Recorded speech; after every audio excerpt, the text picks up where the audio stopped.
we will study some example of applying the change of variable formulas to evaluate some multiple integrals. So here is a very simple example. This is a double integral over x squared plus y squared less than or equal to 1. That is a unique disk in the xy plane. Okay, the integrand, that is the function to be integrated, is x squared plus y squared. So how to compute this integral? Of course, this integral you can transform this integral into an illustrated integral. But that will involve lots of computation. You can check. But using the change of variable formula, the computation is quite easy. So we know that under the polar coordinates, this unique disk can be described by r theta, where r is from 0 to 1 and theta from 0 to 2 pi. Okay, therefore the range of r theta is a rectangle. Okay, so this will simplify the computation. So let omega to be the rectangle r theta in this 0 1 and 0 2 pi. So this is a rectangle, open rectangle in the r theta plane, and the D to be the unique disk removing this segment from the origin to the point 1 0. Okay, so this is the D. So the closure of D is the unique disk, and the closure of omega is a closed rectangle. Now we introduce this map. As I said, the closure of D is the unique disk, that is the domain of integration. Okay. Now we introduce this map phi from omega, the closure of omega to Rn. That is it maps r theta to xy. Here phi r theta, that is xy, is r cosine theta, r sine theta. That is x equal to r cosine theta, y equals r sine theta. Okay. Then this map is not a diffeomorphism from the closure of omega to D or to the unique disk, because the closure of omega is the closed rectangle. The points on the boundary of the rectangle maps to D, maps to the unique disk, not uniquely, not bijectively. Some different point on the boundary will map to the same point in the unique disk. Therefore, as a map from the closure of omega, it is not injective, not bijective. Therefore, it could not be a diffeomorphism or change of variables. Even if you want to use the concept of change of variable, you need phi to be 1 to 1. But points on the boundary, different points on the boundary might map to the same point. For example, theta equal to 0 and theta equal to 2 pi. Okay, there are different points on the boundary, but they represent the same point on the unique disk, in the unique disk. So anyway, this map is C1. But also, although considered as the map from the closed rectangle, that is the closure of omega, this map phi is not 1 to 1. Restrict to the open rectangle. That is why we choose open rectangle here. This map is a diffeomorphism because it is 1 to 1, and the Jacobian determinant everywhere no zero, and no zero at every point on omega. Therefore, by the inverse function theorem, this phi is 1 to 1, and C1, and its inverse is also C1. Just like the proof of our proposition. So you can see that once this phi is 1 to 1, it is a diffeomorphism. Okay. So, and we compute the Jacobian determinant of this phi at this point r theta. This Jacobian determinant is the determinant of the Jacobian matrix. The Jacobian matrix is the column vector of the Jacobian matrix is the partial derivative of the column vector with respect to every independent variable r theta. That is this matrix. Here the first column is this element is the derivative of x with respect to r, and the sine x is the y with respect to r. So xy is the first column. So this determinant is easy to compute to determine this determinant, and the result is r. Okay. Now applying the change of a variable formula for this double integral, our theorem is for the in n variables function, n-fold integrals, okay, n-dimensional integrals. So here in this example, we only consider two-dimensional. So it is a special case of the theorem. So we can apply the theorem. So according to the theorem, the integral of this function over this two-dimensional domain equals the integral in the omega. Okay, another domain omega. But the integrand of the integral, how to determine it? So let's go back to the theorem. Simply replace y by phi x. That is, you substituting y equal to phi x into the integral you want to evaluate. Okay, so this is x squared. X is r cosine theta, y is r sine theta. Therefore, this integrand becomes this new integrand, r cosine theta squared plus r sine theta squared. But how about dx dy? For dx dy, correspondingly, we need to multiply the absolute value of the Jacobian determinant. Okay, so the absolute value of the Jacobian determinant, that is j phi r theta, then dr d theta.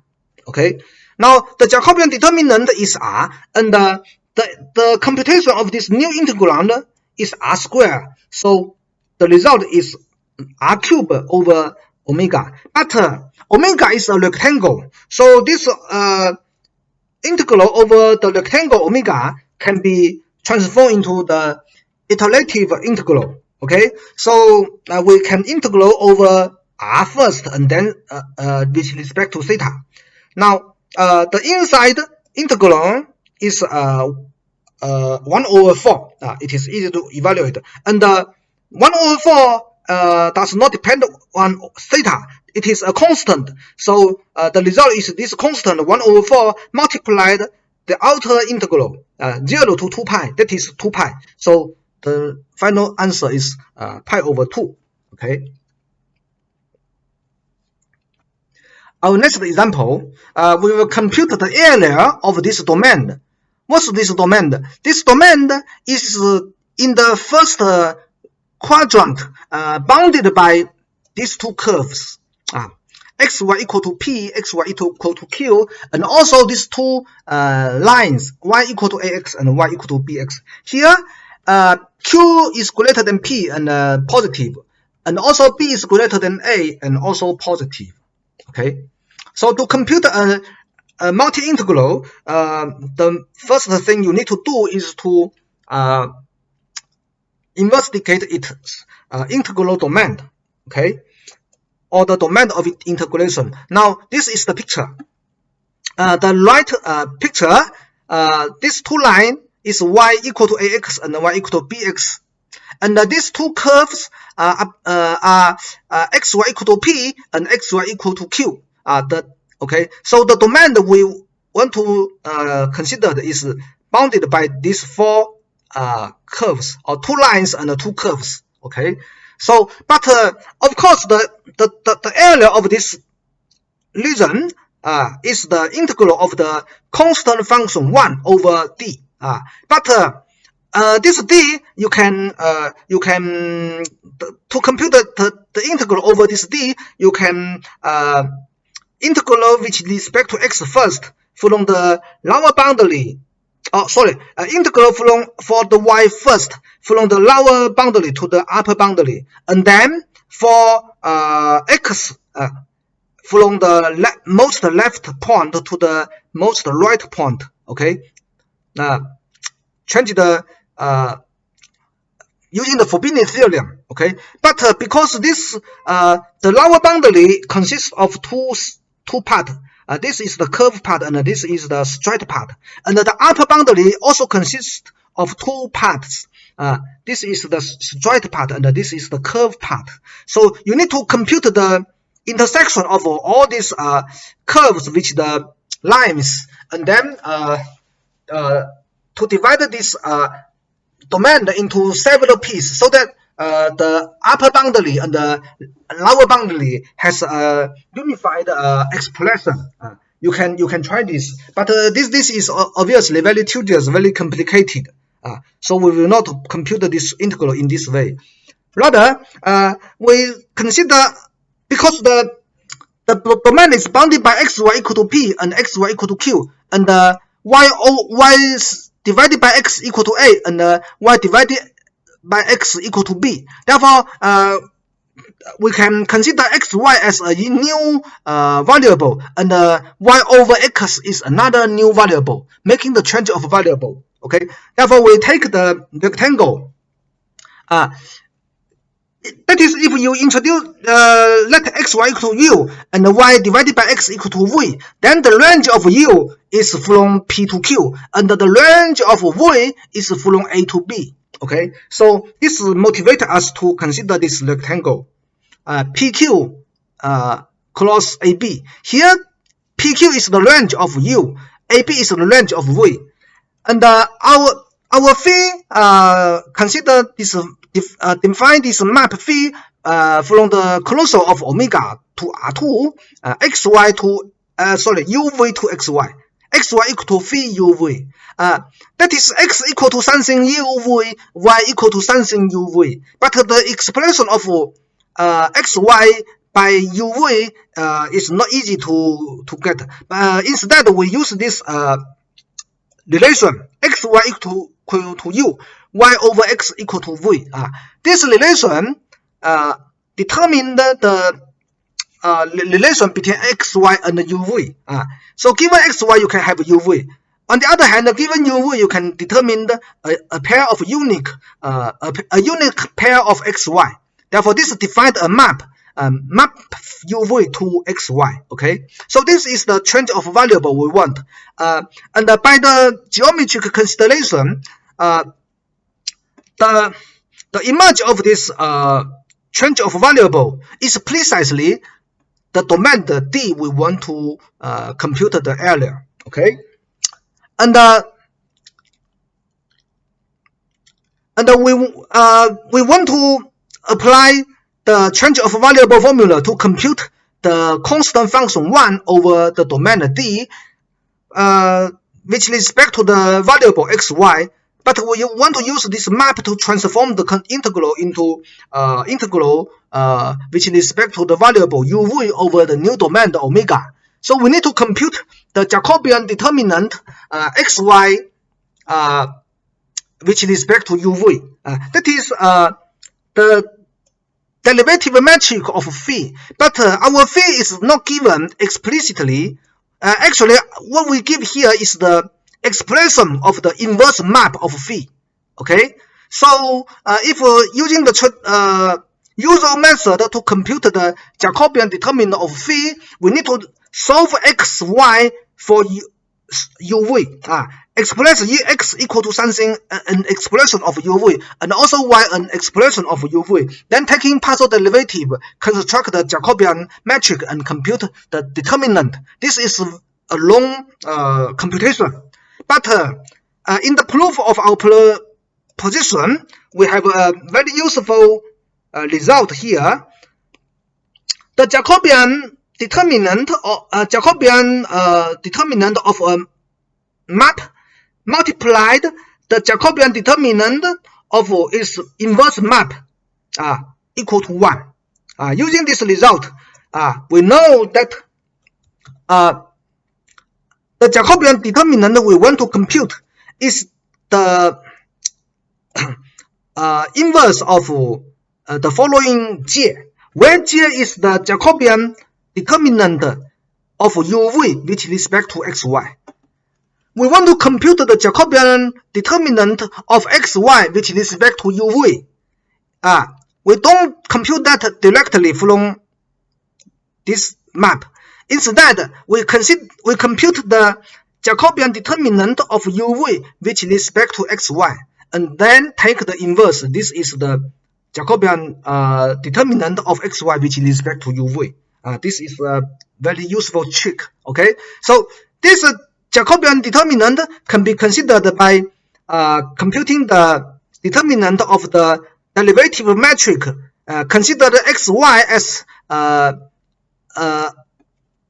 as a dependent variable, and consider the uv as a dependent variable and xy as independent. So u and v are functions of xy. So you can compute the partial derivative of uv with respect to xy. For example, this element y is the partial derivative of y u with respect to x, and then this x is the u with respect to y. Similarly, this element is the partial derivative of v with respect to x. Okay, so this is where this metric comes from. Simply compute the partial derivative of u and v with respect to x and y, and construct the Jacobian metric. Okay, then this determinant is very easy to compute. You will find that the result is 2y over x. But y over x is precisely v, so this is 2v. Okay, so the inverse of our Jacobian determinant is 2v. Therefore, our area of D is the integral of this function, constant function 1 over the domain D. And by the change of variable formula, we can transform this integral into a new integral over the domain omega. So the integrand is constant function 1. Substituting xy equal to something uv into the constant function 1, you still get 1. So we have nothing here. Simply the Jacobian determinant. Of course, we have du dv, but I'm missing here. That is not important. And the Jacobian determinant, as we said, since the J inverse is 2v, therefore our Jacobian determinant J phi is 1 over J inverse. Therefore, this is 1 over 2v. Now, this integral is very easy to compute because the integrand of the domain omega is a rectangle. So this can be applying the Fubini's theorem with integral with respect to v first and then u. So the range of v is ab. So this integral becomes this iterated integral, and this is quite easy to compute. The final answer is this number. Okay.